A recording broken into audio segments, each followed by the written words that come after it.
প্রথম জানাই study for top চ্যানেলে। তো আজকের এই ভিডিওটা তোমরা যারা ত্রিপুরা হাইকোর্টের জন্য হাইকোর্ট গ্রুপ ডি এর জন্য তোমরা প্রিপারেশন নিচ্ছ, আজকের এই ভিডিওটা তোমাদের জন্য। আজকের এই ভিডিওটার মধ্যে থাকছে তোমাদের জন্য কিছু ইম্পর্টেন্ট এমসিকিউ সিরিজ, যেগুলি related to north East India GK. যে তোমাদের এখন যে বর্তমান সিলেবাসটা রয়েছে, এই সিলেবাসে যে উদয়পুর কোর্ট এবং ধর্মনগর কোর্টের মধ্যে এক্সাম হয়েছিল, সেখানে নর্থ ইস্ট ইন্ডিয়া জিকে থেকে 4-5টা কোশ্চেন এসেছিল। তো আজকে আমাদের সেই টপিকটাই থাকছে, north East India related GK, উত্তর পূর্বাঞ্চল ভারতের কিছু ইম্পর্টেন্ট জিকে কোশ্চেন, যেগুলি সব ধরনের পরীক্ষার জন্য ইম্পর্টেন্ট। তো সবার প্রথমে বলে রাখি, কারো যদি upcoming GRB two, group C group D, high court group D, Tripura legislative assembly group D, jail পুলিশের নোটসের প্রয়োজন হয়, আমাদের কাছে সবগুলো এক্সামের ফুল সিলেবাস মেন্টেন নোটস রয়েছে। সকাল থেকে লোয়েস্ট প্রাইসে আমরা নোটসগুলো প্রোভাইড করে থাকি। তো যদি কারো নোটসের প্রয়োজন হয়, আমাদের ভিডিও ডেসক্রিপশন থেকে হোয়াটসঅ্যাপ নাম্বার নিয়ে সেখান থেকে যোগাযোগ করে নোটসগুলো নিতে পারো। তো দেখো, অনেকে আমাদেরকে প্রশ্ন করছিলে যে হাইকোর্টের যে আপকামিং গ্রুপ ডি এক্সাম, সেটা কবে কবে নাগাদ হওয়ার সম্ভাবনা রয়েছে অথবা কবে হতে পারে। তো এখন তো হওয়ার চান্সেস নেই, যেহেতু এই মাস থেকে বোর্ড এক্সাম চালু হচ্ছে। ফেব্রুয়ারির 20 তারিখের পর হয়তো বা, এক্সাক্ট ডেটটা ঠিক মনে নেই, কিন্তু ফেব্রুয়ারির লাস্ট উইকেই বোর্ড এক্সাম স্টার্ট হবে। তো তখন তো এক্সাম নেওয়া, যে হাইকোর্ট গ্রুপ ডি এর এক্সাম নেওয়া পসিবল হবে না, কেননা এক্সাম সেন্টারগুলি রেডি থাকবে না বোর্ড এক্সামের জন্য। তো যখন বোর্ড এক্সাম শেষ হবে, তার কিছুদিনের মধ্যেই তোমরা দেখতে পাবে যে নোটিশ চলে এসেছে, কেননা অনেক দিন, বিগত অনেক মাস হয়ে গেছে, এটার ফর্ম ফিল আপও শেষ হয়ে গেছে। এখন শুধুমাত্র প্রবলেমটা হচ্ছে বোর্ড এক্সামের কারণেই এটা পোস্টপোন হচ্ছে। এটা নিয়ে হাইকোর্টও, অনারেবল যে হাইকোর্ট রয়েছে, হাইকোর্টও ভাবছে যে রিসেন্টলি বোর্ড এক্সাম শেষ হলেই এটার রিক্রুটমেন্ট কন্ডাক্ট করানো হবে, রিক্রুটমেন্টের যে এক্সাম, সেই এক্সাম কন্ডাক্ট করানো হবে। কেননা হাইকোর্টের মধ্যেও কর্মী সংকট রয়েছে, যে ডিস্ট্রিক্ট কোর্ট স্পেসিফিক্যালি, তো তোমাদের যে পোস্টিং সেগুলি ডিস্ট্রিক্ট কোর্টের মধ্যে হবে। রিক্রুটমেন্টটা শুধু করছে হাইকোর্ট, কিন্তু তোমাদের পোস্টিং হবে বিভিন্ন ডিস্ট্রিক্ট যে কোর্ট রয়েছে ডিস্ট্রিক্ট কোর্টের মধ্যে। তো যখন বোর্ড এক্সাম শেষ হবে, তখনই তোমাদের এক্সাম নেওয়া হবে। মেবি এটা মার্চ অথবা এপ্রিলের মধ্যে হওয়ার কথা, এপ্রিলের মধ্যেই চান্সেস বেশি। তো এখন দেখার বিষয় যে ফাইনাল নোটিফিকেশন কবে আসছে তোমাদের অ্যাডমিট কার্ড এবং এক্সামের ডেট নিয়ে। তো আজকের first question, which is the largest state in North East India by area, অর্থাৎ উত্তর পূর্ব ভারতের আয়তনের দিক থেকে সবচেয়ে বড় রাজ্য কোনটি? আশা করি সবাই জানো এটা।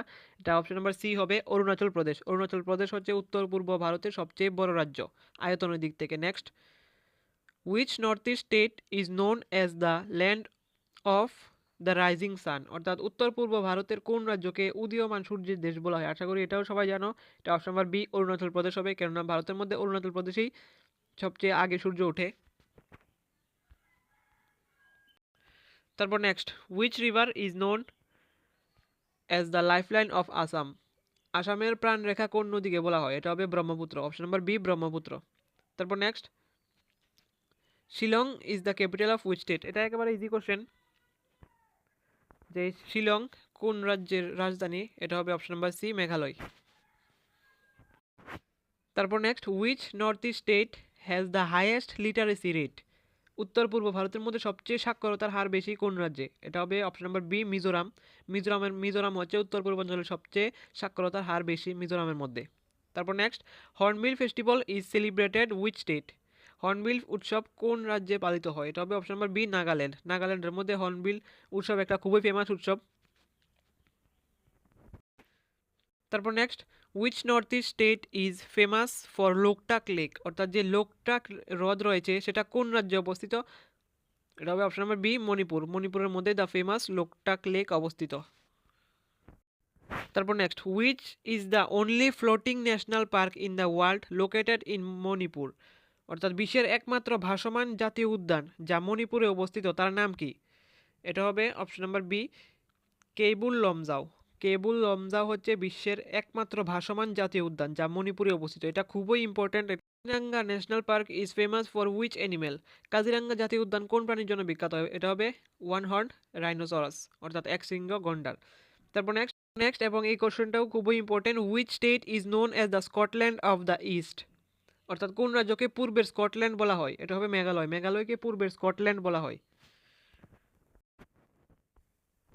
তারপর next question, which north east state shares the longest international border with Bangladesh, অর্থাৎ বাংলাদেশের সাথে সবচেয়ে বড় আন্তর্জাতিক সীমান্ত কোন উত্তর পূর্ব রাজ্যের? এটা হবে Tripura. Next, which dance is famous in Manipur? মণিপুরের মধ্যে কোন নৃত্য ফেমাস? তো এটা হবে মণিপুরি যে ক্লাসিক্যাল ডান্সটা আছে, এটা মণিপুরি ডান্স, এটাই মণিপুরের মধ্যে ফেমাস। তারপর next, which north east state has a majority খ্রিস্টান population?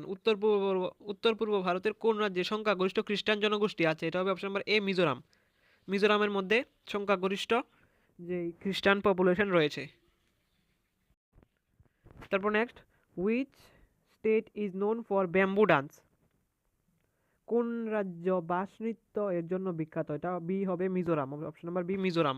Next, which is the only North east state where Assamese is the official language? উত্তর পূর্ব ভারতের একমাত্র রাজ্য কোনটি যেখানে আসামি ভাষা সরকারি ভাষা? তবে আসাম। তারপর next, which north east state is famous for T gardens? চা বাগানের জন্য কোন উত্তর পূর্ব ভারতের কোন রাজ্য চা বাগানের জন্য বিখ্যাত? এটা হবে option number A, Assam. Next, which city is known as the gateway of north East India? উত্তর পূর্ব ভারতের প্রবেশদ্বার কোন শহরকে বলা হয়? তবে অপশন নাম্বার এ, গুয়াহাটি। গুয়াহাটিকে উত্তর পূর্ব ভারতের গেটওয়ে অফ নর্থ ইস্ট বলা হয়। তারপর নেক্সট এবং আজকে last question, which state is called the land of festivals? কোন রাজ্যকে উৎসবের দেশ বলা হয়? এটা হবে অপশন নাম্বার বি, নাগাল্যান্ড। তো আজকের এই ভিডিওটা এতটুকুই ছিল। যদি নোটসের প্রয়োজন হয় আমাদের কাছে নোটস রয়েছে, লাগলে নিতে পারো। আমরা চেষ্টা করছি তোমাদের জন্য আরও ক্লাসেস নিয়ে আসার জন্য। তো আজকের এই ভিডিওটা এতটুকুই। এরকম ইনফরমেটিভ ভিডিও সবার প্রথমে পাওয়ার জন্য সাবস্ক্রাইব করুন আমাদের চ্যানেলকে।